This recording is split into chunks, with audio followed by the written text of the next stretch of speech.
কি ব্যাপার তোমার এনে কি লেখা? আমি সন্ত্রাস। ও শুনো বউ, কি? তোমার লগে হাসা কথা কই, তোমার তো অনেক চাহিদা। হুম। এই চাহিদা পূরণ করার লাগে আমি একটু রাজনীতিতে জড়িতেছিলাম, বুঝছো? এখন তো মনে করো যে আমার সরকারও নাই, ক্ষমতাও নাই, সব তো মনে করো শেষ। তাই জনগণে পাবলিকে ধইরা লাগাই দিছে যে আমার সন্ত্রাস।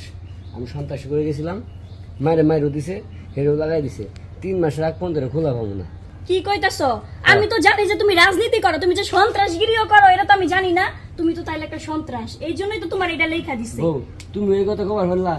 হ্যাঁ, আমি সন্ত্রাসী করি তো তোমার নিয়ে দিছি, তোমার সব চাহিদা পূরণ করার জন্য তো আমি করি। আমি তো তোমারে কই না যে তুমি সন্ত্রাসী করো, আমি তো জানি যে তুমি কামাই করো বা কামাই কইরা আমার আইনা দিবা। তুমি যে এগুলো করবা এটাকে আমি জানি, আমিও তোমার ছেড়ে যাবো গেহান।